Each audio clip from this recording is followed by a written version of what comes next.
난 돼지가 아니야. 이혜령 글, 이용기 글이. 어느 산골짜기에 욕심쟁이 먹보 호랑이가 살았어요.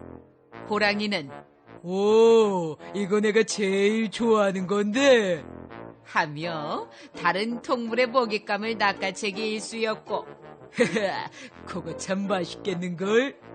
하며 남이 먹던 음식을 쓱싹 먹어치우기도 했어요. 훔쳐먹고 뺏어먹고 내 것 네 것 가리지 않고 욕심내는 호랑이를 좋아하는 동물은 하나도 없었지요. 산골짜기 아래에는 국밥집 할머니가 살았어요.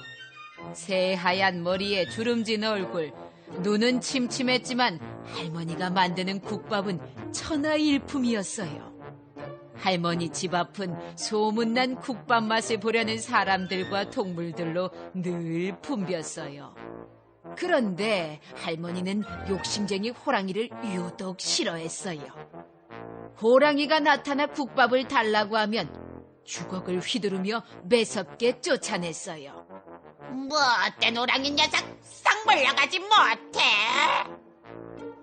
국밥을 먹지 못해 잔뜩 약이 오른 호랑이는 날이 어둑해지자 국밥집을 염탐하러 갔어요. 구수한 냄새가 코끝으로 살살 스며들었어요. 도저히 못 참겠군. 훔쳐서라도 먹어야지. 그때였어요. 커다란 진돗개 2마리를 앞장 세운 덩치 큰 사내가 살인문을 열고 들어섰어요. 오늘은 호랑이는커녕 사슴 1마리도 못 잡았네. 이 무서운 사냥꾼은 국밥집 할머니의 아들이었어요. 저 사냥꾼한테 잡히면 큰일 나겠군. 으이, 어쩌지? 때마침 할머니가 국밥을 들고 마당으로 나왔어요. 그러고는 돼지 우리로 가서 국밥을 쫄쫄 따라주었죠. 귀한 국밥을 돼지들한테 다 주다니. 먹보 호랑이는 돼지들이 부러워 쓰러질 지경이었어요. 곰곰이 생각하던 호랑이가 말했어요. 그래, 나도 돼지가 되는 거야. 국밥집에서 나온 호랑이는 뒤룩뒤룩 살찐 엉덩이를 흔들며 뒷산으로 올라갔어요. 돼지는 살가죽이 매끈하잖아. 우선 이 털부터. 호랑이는 덥수룩한 털을 한 움큼씩 뽑기 시작했어요. 어이구 따가워. 어이구 따가워. 털을 뽑을 때마다 눈물이 왈칵왈칵 쏟아졌지만 국밥을 먹고야 말겠다는 생각에 꾹꾹 참고 또 참았어요. 동물들은 호랑이를 보고 손가락질을 했어요. 저 먹보가 도대체 어쩌려고 저러는 거야? 다음 날 동틀 무렵 살가죽이 매끈매끈해진 호랑이가 성큼성큼 국밥집으로 갔어요. 할머니, 저는 이 동네에 새로 이사온 돼지랍니다. 허허. 눈이 침침한 할머니는 돼지라는 말을 듣고는 반가워하며 호랑이를 쓰다듬어 주었어요. 새로 이사 온 돼지라고? 아이고 예쁜 것. 하지만 손이 코끝에 닿는 순간 할머니가 깜짝 놀라 소리쳤어요. 이 녀석아, 납작해야 할 돼지 코가 왜 이리 두툼해? 호랑이는 걸음아 날 살려라 하며 달아났어요. 한참 동안 궁리를 하더니 코를 납작하게 만들기로 결심을 했지요. 호랑이는 두 눈을 감고 바위를 향해 힘껏 뛰어가 코를 세게 부딪혔어요. 아이고, 아유, 호랑이 살려! 바위에 부딪힌 두툼한 코는 얼얼하고 지끈거렸지만 겹겹이 눌려 주름이 지고 납작해졌어요. 신난다. 내 코가 돼지 코가 됐어. 그 모습을 보고 동물 친구들이 혀를 찼어요. 국밥에 눈이 멀어 저런 바보 같은 짓을 하다니. 호랑이는 다시 국밥집을 찾아갔어요. 안녕하세요. 고개 넘어 사는 돼지인데요. 할머니 국밥 맛이 최고라는 소문을 듣고 찾아왔어요. 매끈매끈한 분홍살 가죽에 불룩 나온 배며 주름 잡힌 납작한 코까지. 할머니가 보기에 호랑이는 영락없는 돼지였어요. 하지만 호랑이를 쓰다듬던 손이 입에 닿는 순간 날카로운 송곳니가 잡히지 뭐예요? 그 약한 녀석, 어디서 사람을 쏘야? 약이 잔뜩 오른 호랑이는 이를 없애버려야겠다고 생각했어요. 나무에 실을 매달고 그 끝에 송곳니를 걸어서 나무 아래로 뚝! 내 이빨! 그렇게 호랑이는 이를 쑥쑥 다 뽑아버렸어요. 국밥만 먹을 수 있다면 이쯤이야. 아파서 눈물을 뚝뚝 흘리면서도 오직 국밥 생각뿐이었어요. 할머니, 저는 윗마을에 사는 돼지인데요. 몸져 누운 어머니가 세상을 뜨기 전에 할머니의 국밥을 먹어보고 싶다고 해서. 호랑이는 울먹이는 목소리로 그럴싸하게 연기를 했어요. 할머니는 그렁그렁 맺힌 눈물방울을 앞치마로 쓱쓱 훔치고는 부엌으로 가서 국밥 한 그릇을 떠왔어요.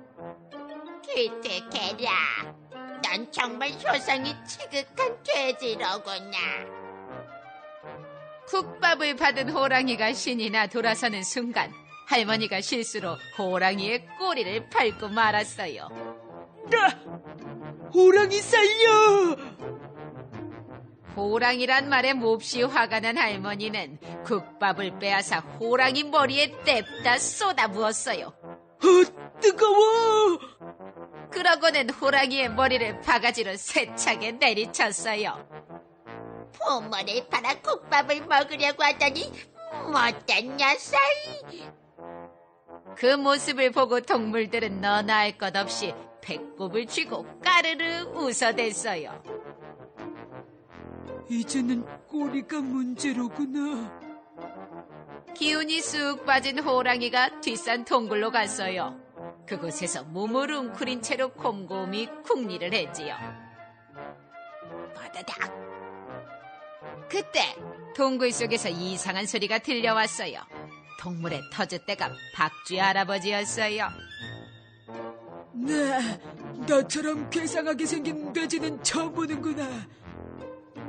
난 돼지가 아니고 호랑이에요. 호랑이에게 모든 이야기를 들은 박쥐 할아버지가 속닥속닥 귀옛말을 했어요.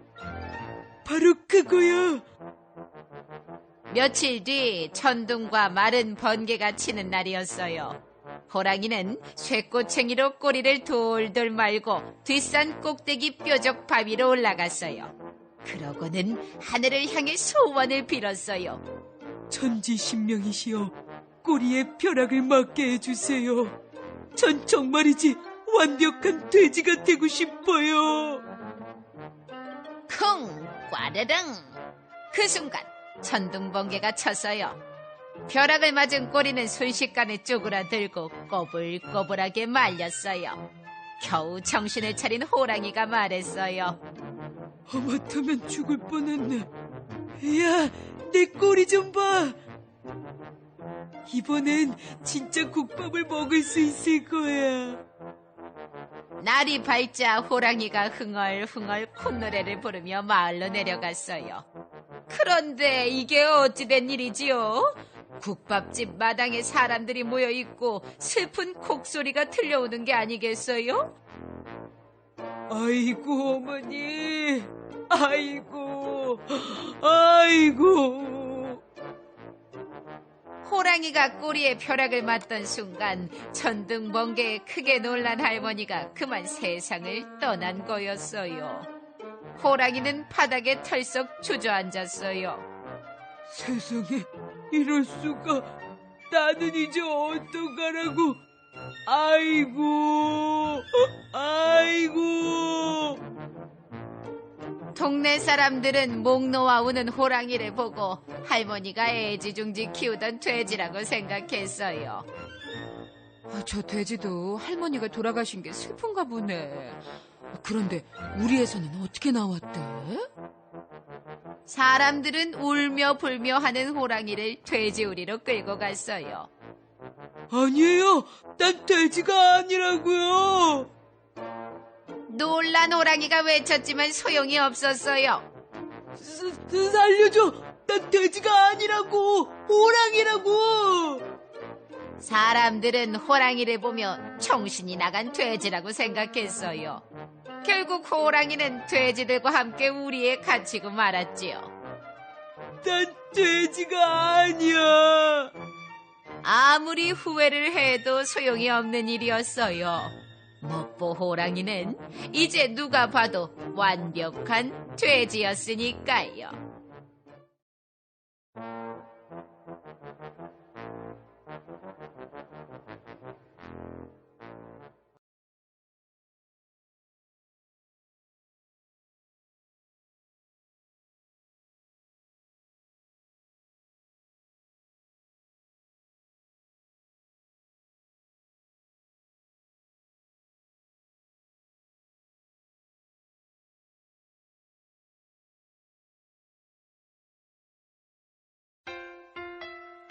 먹다 먹힌 호랑이.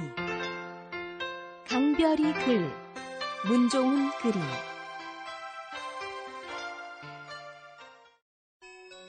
어느 섬나라에 욕심 많은 왕이 살았대. 어느 날 왕은 거울을 보고 깜짝 놀랐어.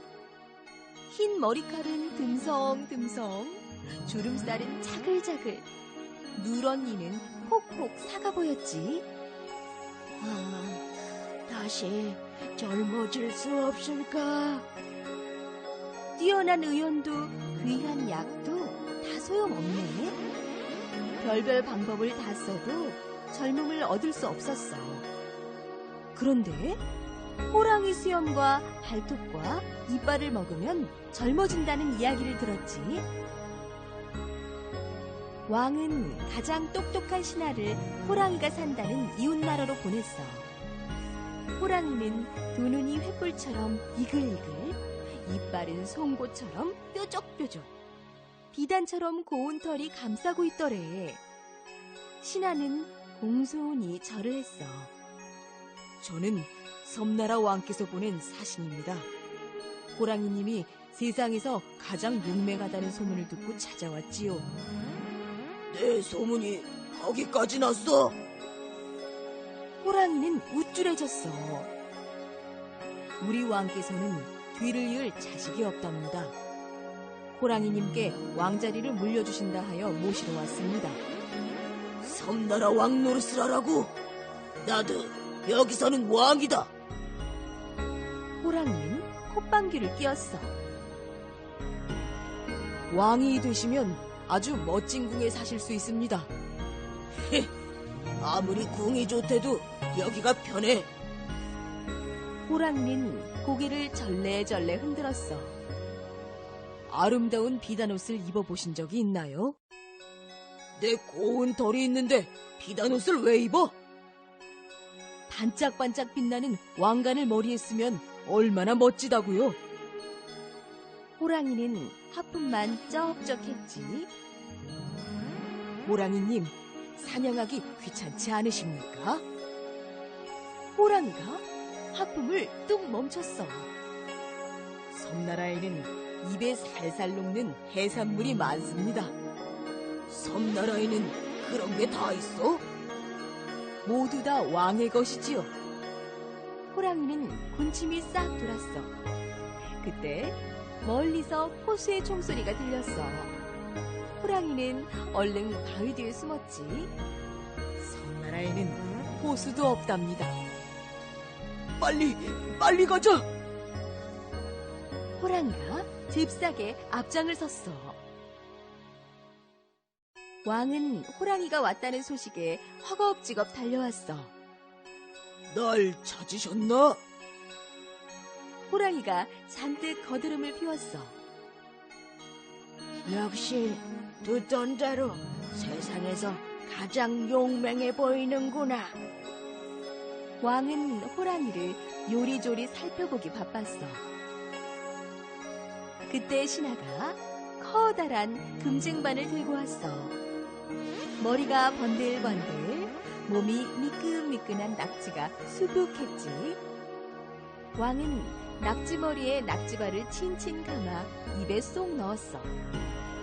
호랑이도 낙지 한 마리를 입에 쏙 넣었어. 오돌오돌 쫀득쫀득 입에 착착 달라붙어. 몸이 들썩들썩 어깨춤이 절로 나와. 호랑이는 낙지를 잔뜩 입에 넣었어. 낙지발이 호랑이 수염을 잡아 뜯었지. 뜨거! 허겁지겁 먹느라 수염이 죄다 뜯기는지도 몰랐대. 왕은 호랑이 수염을 몰래 주워 꿀꺽 삼켰어. 숫덩이처럼 까만 머리칼이 돋아나네. 커다란 은쟁반에 부채 모양 가리비가 수북수북 쌓여 있었어. 호랑이가 가리비를 툭 건드렸어. 뭐야? 돌멩이처럼 딱딱하잖아. 펄펄 끓는 물에 가리비를 넣자 입이 쫙쫙 벌어지며 분홍 속살이 보였어. 왕은 국자로 가리비를 건져 속살을 쏙 빼먹었어.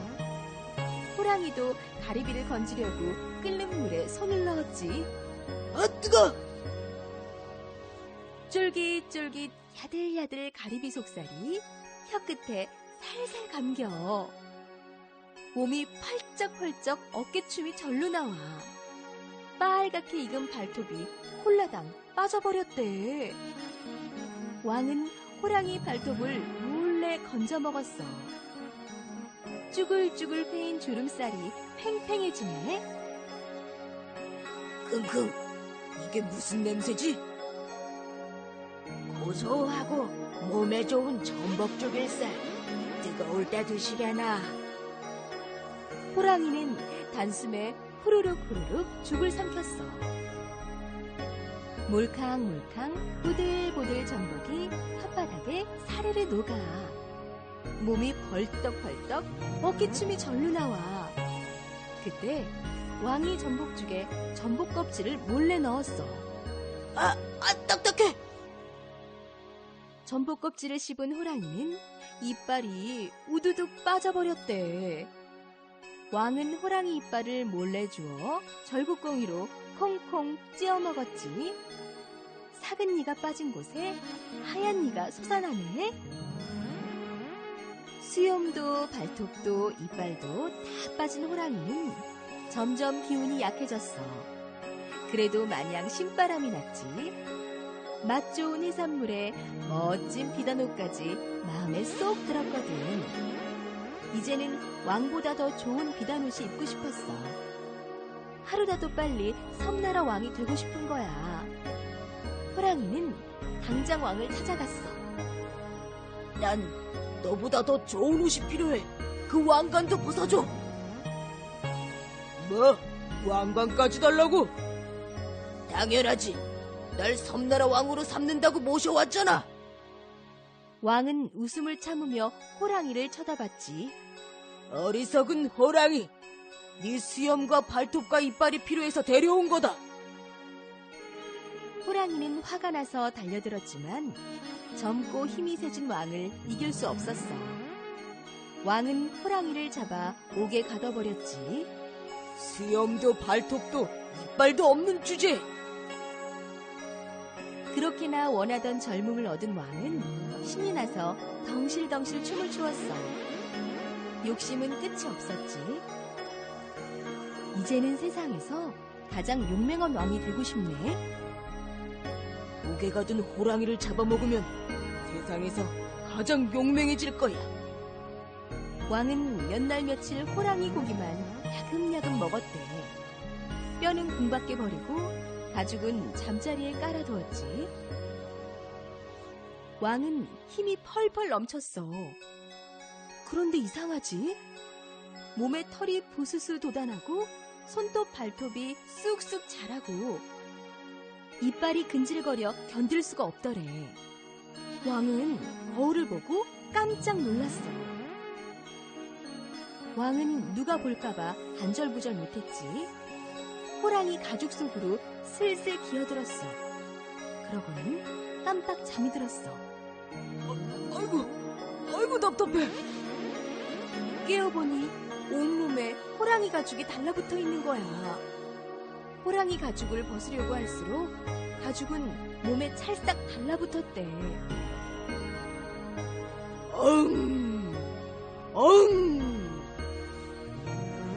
호랑이 소리에 깜짝 놀란 신하들이 우르르 달려왔어.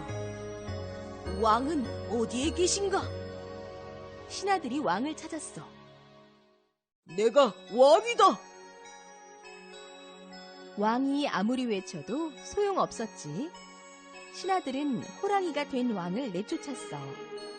궁에서 쫓겨난 왕은 그제야 호랑이가 된 것을 알았지. 호랑이는 싫어. 왕이 좋단 말이야.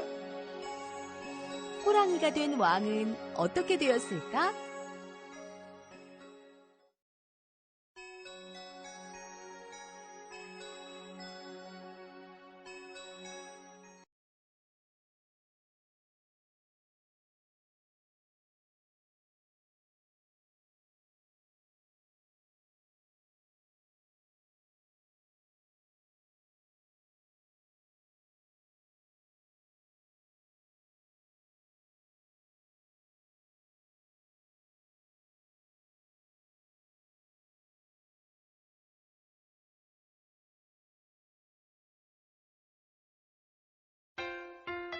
출동 장난감 구조대. 크리스토퍼 인스 지음, 김혜진 옮김. 호퍼 박사님은 장난감 병원 구조대에서 일해요. 무전기로 연락을 하면 바로 출동하죠. 간호사 렉스가 호퍼 박사님을 돕고 있어요. 렉스는 출동할 때 필요한 것들을 꼼꼼하게 챙겨두죠. 갑자기 치지직 소리를 내며 무전기가 연결되었어요. 도와주세요. 서둘러 렉스, 출동이야. 호퍼 박사님과 간호사 렉스가 구급차에 뛰어올랐어요. 첫 번째 환자는 코끼리 길쭉킁킁이었어요. 뭔가가 코에 빨려 들어가 막혀버렸대요. 너무 힘차게 킁킁거리다 그런 거예요. 이럴 때 꼭 필요한 것이 마침 호퍼 박사님의 특별 깡통에 들어있네요. 도와주세요. 2번만 흔들면 잘 나올 거야. 후춧가루가 길쭉킁킁이의 코를 간질간질하자 있지. 아기 코끼리가 튀어나왔어요. 렉스가 안전하게 받아서 길쭉킁킁이의 품에 다시 안겨주었죠. 쉴 틈이 없어요. 무전기에서 또 구조 요청이 들려요. 호퍼 박사님, 도와주세요. 기린 땅딸보의 다리가 매듭 모양으로 꼬여 있었어요. 새로 산 파티 신발을 신어보다 그랬대요. 선생님, 와주셔서 감사해요. 렉스, 내 안경 좀 부탁해요. 호퍼 박사님이 렉스에게 매듭 해결사 책을 가져오라고 했어요. 그런데 호퍼 박사님이 그만 안경 쓰는 걸 까먹었지 뭐예요. 이렇게, 저렇게. 간지러워요, 선생님. 땅딸보는 금세 좋아졌지만 이제 호퍼 박사님이 문제였어요. 다행히도 렉스가 매듭을 푸는데 선수였어요. 선생님, 고맙습니다. 렉스도 고마워요. 다시 무전기에서 구조 요청이 들렸어요. 아이고, 선생님, 도와주세요. 돼지 빵빵 부인이 아기들을 낳는데 도움이 필요하대요. 호퍼 박사님이 빵빵 부인의 배에 청진기를 대고 들어봤어요. 정말 아기들이 태어날 때가 다 된 것 같아요. 선생님, 청진기가 차가워요. 곧 아기 돼지 삼형제가 태어나 렉스의 품에 포근히 안겼어요. 그런데 호퍼 박사님이 아기가 또 있다는 걸 알아챘어요. 빵빵 부인, 하나가 더 남았어요. 세상에, 아직 안 끝났어요. 마지막으로 태어난 아기는 더 컸어요. 다른 아기들이랑 조금 다르게 생겼고요.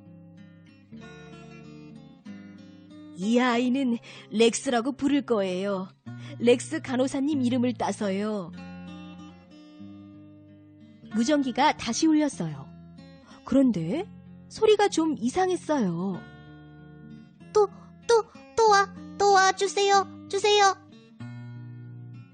로봇 삐리리 씨였어요. 건전지가 다 다른 거예요. 선생님, 도와주세요. 렉스가 삐리리 씨의 등에 있는 덮개를 열자 호퍼 박사님이 새 건전지를 끼웠어요. 어디 보자. 그런데 삐리리 씨가 제대로 작동하지 않아요. 호퍼 박사님이 건전지를 거꾸로 넣은 거예요.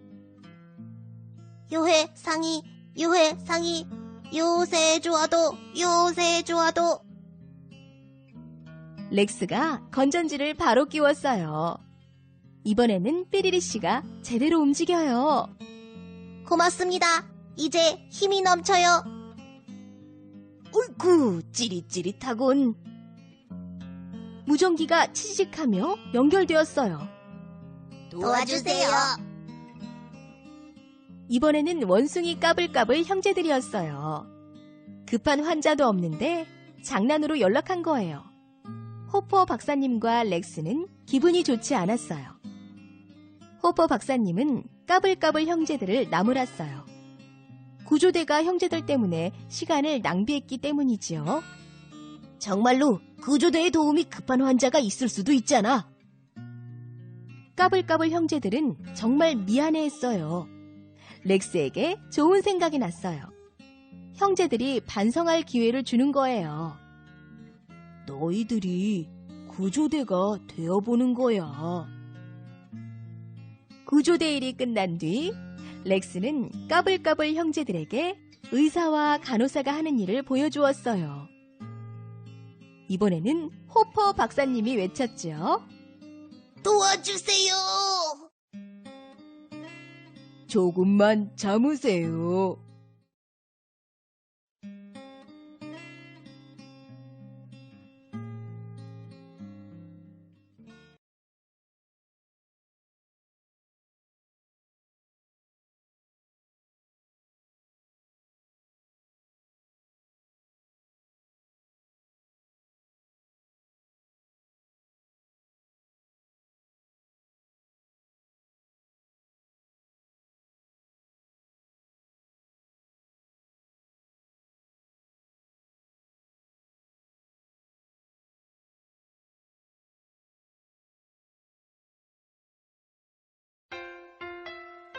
잘 자요 대장. 아마드 아크바프르 글. 모테자 자헤디 그림. 마음 읽고 옮김. 야, 적군이다. 총으로 쏴서 널 해치울 테다.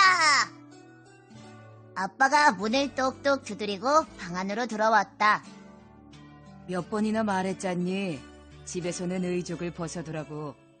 의족은 소리가 많이 나고 잘못하면 망가질 수도 있잖니.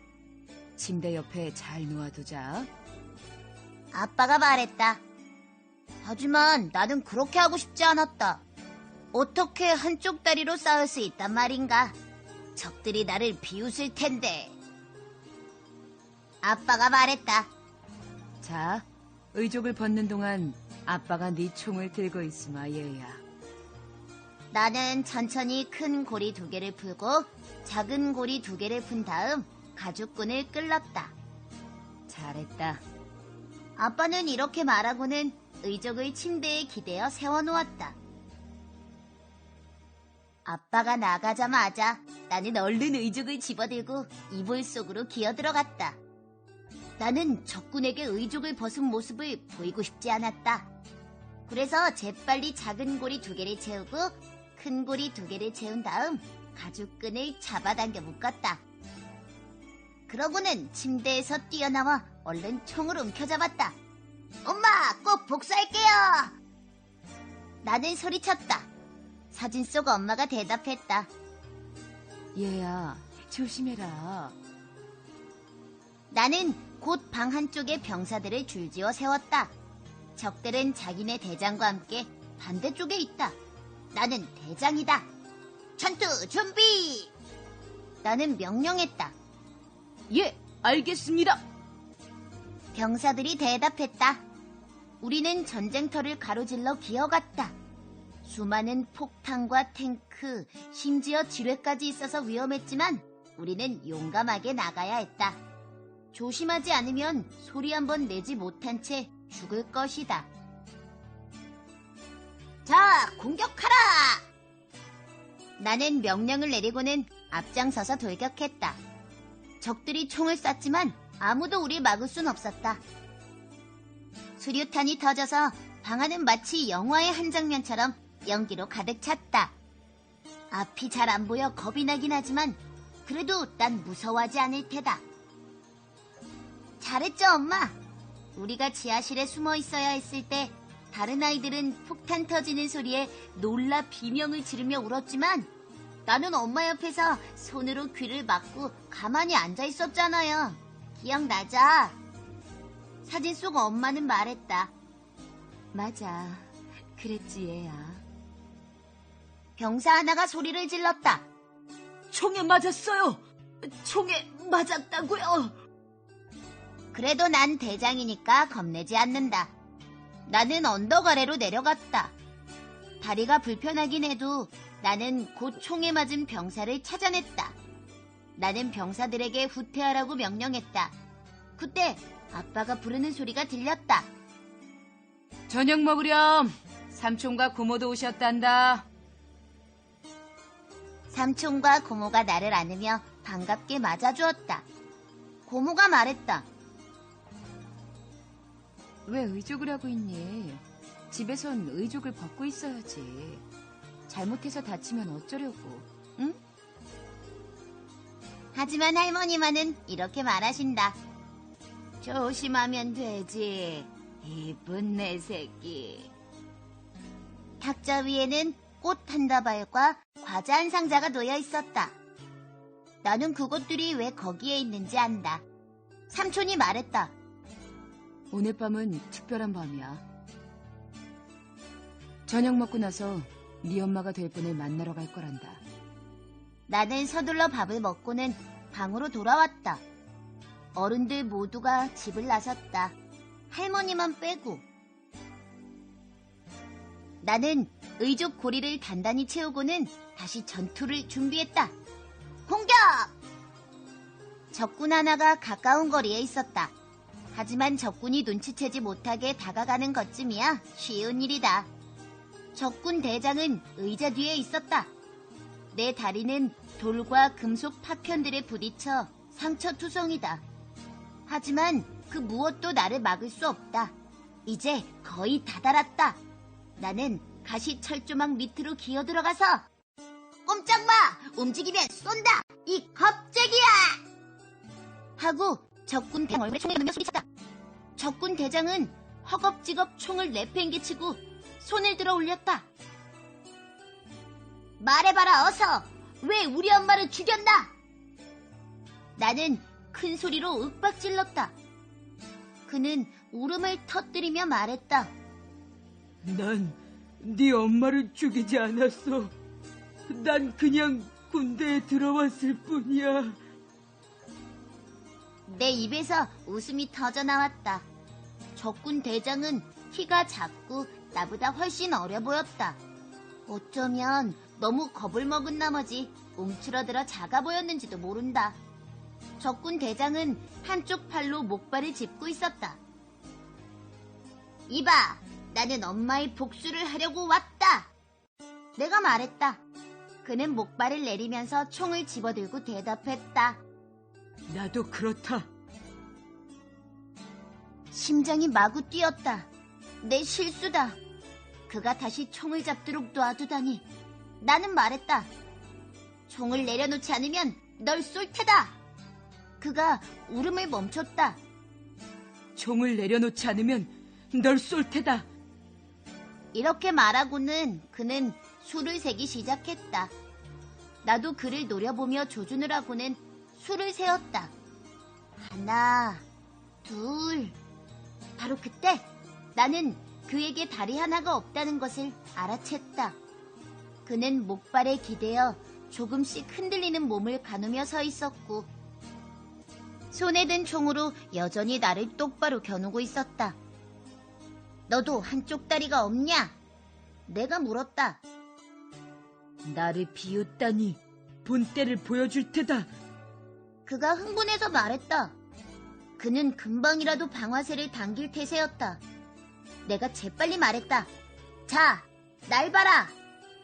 나는 총을 내려놓고 바지를 말아 올렸다. 나는 큰 고리와 작은 고리를 푼 다음 가죽끈을 풀고 의족을 벗었다. 그러고 나서 껑충 뛰어가 내 목발을 집었다. 그는 믿기지 않는다는 표정을 지었다. 그는 총을 내려놓고 내 의족을 집어들었다. 너 이걸로 걸을 수 있어? 그가 물었다. 그래, 내가 말했다. 뛸 수도 있어? 그럼! 나는 앉아서 그의 바지를 걷어 올린 다음 무릎에 내 의족을 댔다. 그리고 작은 고리와 큰 고리를 채운 다음 가죽끈에 묶었다. 그는 의자 둘레를 뛰어다녔다. 이것 좀 빌려줄래? 오늘 하룻밤만 우리 엄마에게 보여주고 싶어. 엄마는 돌아가셨다며. 내가 말했다. 그래, 그렇지만 엄만 날 볼 수 있어. 좋아, 오늘 밤만이야. 나는 말했다. 약속할게. 그리고 그는 의자 뒤로 사라져버렸다. 우리 병사들은 여전히 싸우고 있었다. 사격 중지! 사격 중지! 나는 외쳤다. 나는 엄마를 쳐다보기가 부끄러웠다. 엄마를 위해 복수하기로 한 약속을 지키지 못했다. 그때 엄마 목소리가 들려왔다. 잘했어요, 대장. 엄만 네가 자랑스럽구나. 나는 침대로 올라갔다. 새엄마는 없어도 된다. 나는 사진 속 엄마를 바라보았다. 엄마는 울고 있었다.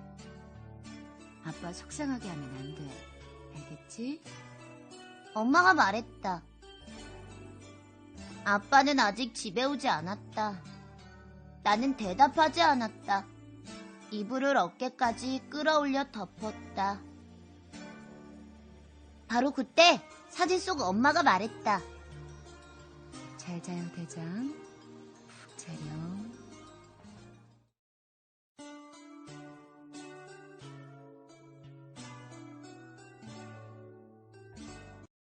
난 돼지가 아니야.